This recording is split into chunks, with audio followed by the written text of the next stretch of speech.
बिस्मिल्लाहिर्रहमानिर्रहीम जी। क्लास 9 बेटा आज हमारे पास फिजिक्स का लेक्चर नंबर 3 है। हम लास्ट टाइम जो है advantages and disadvantages of friction discuss कर चुके हैं।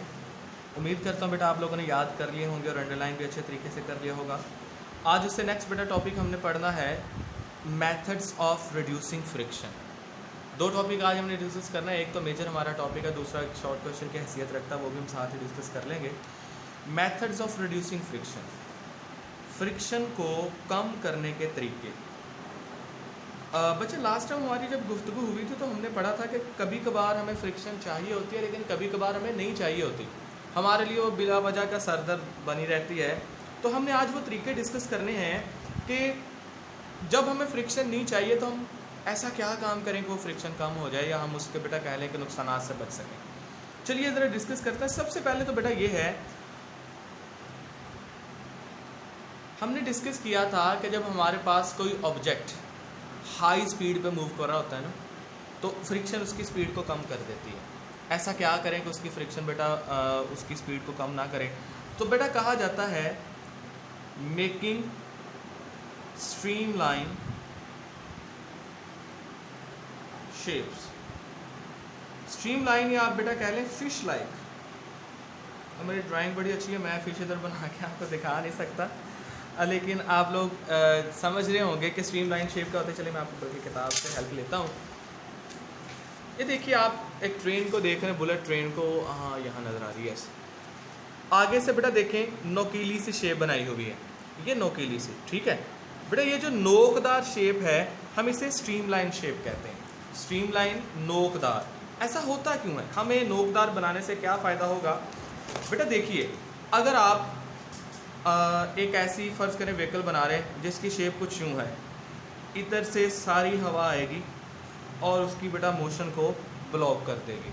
अब अगर आप इसी की शेप कुछ यूँ बनाएं तो जो आने वाली एयर है वो अपना रास्ता बनाते हुए ऊपर से गुजर जाएगी और आपकी स्पीड कम जो है बेटा इफेक्ट होगी। सो पहला मेथड क्या हमने पढ़ा बेटा अपनी फ्रिक्शन को कम करने का? हमने पढ़ा हम अपने फास्ट मूविंग व्हीकल्स को, हम अपनी फास्ट मूविंग ऑब्जेक्ट्स को, तेज़ चलने वाली चीज़ों की शक्ल को नोकीला बना ले बेटा, या उनको नोकदार बना ले ताकि एयर की रेजिस्टेंस कम बेटा इफेक्ट करे। अब बेटा दूसरी बात पढ़ते हैं, दूसरा इफेक्ट हमारे पास क्या है या दूसरा मेथड क्या है? दूसरा बेटा हमने नुकसान वैसे क्या पढ़ा था? हमने कहा था कि सर ये पुर्जे जब आपस में घिसकर चलते हैं पार्ट्स, तो हमारी यूज़फुल एनर्जी वेस्ट होती है बेटा। दूसरा मेथड रिड्यूस फ्रिक्शन करने का ये होता है, जब मैंने फ्रिक्शन वाला टॉपिक पढ़ाया था तो बेटा हमने क्लास में डिस्कस किया था फ्रिक्शन कितनी कब ज़्यादा होगी कब कम होगी, डिपेंड करता है नेचर ऑफ सरफेस पर। अगर तो सरफेस स्मूथ है तो फ्रिक्शन भी कम होगी, अगर सरफेस रफ़ है तो बेटा फ्रिक्शन भी ज़्यादा होगी। तो फिर आपने करना क्या है, आप जो दो चीज़ें, दो सरफेस बेटा आपस में घिसकर चल रही हैं, आप उन्हें स्मूथर कर दें। स्मूथर कैसे करें? आप ऑयल का सहारा लें या आप ग्रीस का सहारा लें, आप उन मूविंग पार्ट्स के दरमियान लगा दें। जब बेटा आप दरमियान लगाएंगे वो स्मूथ हो जाएंगी, जब स्मूथ हो जाएंगी हम जानते हैं स्मूथ सरफेस जो है बेटा वो लेस फ्रिक्शन देती हैं। पहला मेथड क्या था? हमने शेप्स को नोकदार बनाया। दूसरा बेटा हमने ऑयल या ग्रीस लगाई। तीसरी बात, अब बेटा हमने ये भी पढ़ा है कि जो रोलिंग फ्रिक्शन है वो हमेशा स्लाइडिंग से कम होती है।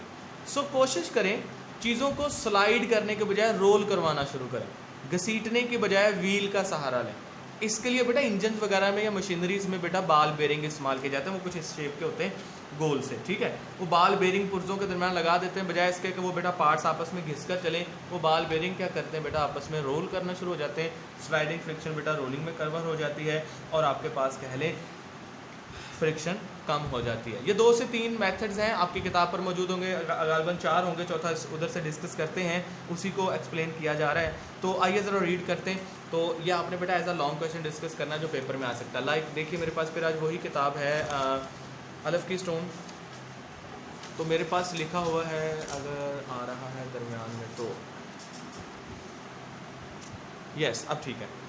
The parts which slide against one another are slide highly polished, this reduce, polish कर दें, वही बात स्मूथ कर दें बेटा। Friction can be reduce by using lubricants, lubricants कहते हैं ऑयल या ग्रीस वगैरह का, वो बेटा इस्तेमाल करें। Rolling friction less than sliding friction, therefore sliding friction is converted into rolling by these, वही बात बाल बेरिंग यूज़ करके स्लाइडिंग को रोलिंग में बदलें बेटा। Front side of high speed vehicle aeroplane and ships are shape wedge like and pointer so that minimum friction. आप जहाज़ों या बेटा अपनी गाड़ियों वगैरह के शेप्स को क्या करते हैं, वेज लाइक फिश लाइक या बेटा नोकदार बना दें, इस तरह फ्रिक्शन को कम कर लेंगे। ये बेटा मेथड्स हैं जो फ्रिक्शन कम करने के लिए इस्तेमाल हो सकते हैं।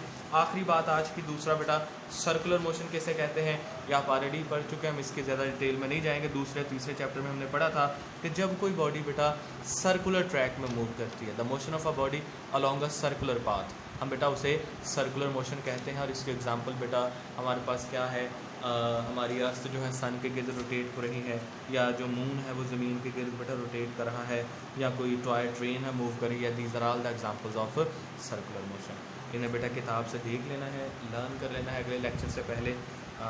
उसके बाद इंशाल्लाह हम आगे चलेंगे। किसी किस्म की कन्फ्यूजन है बेटा तो आप सवाल कर सकते हैं। ओके, अल्लाह।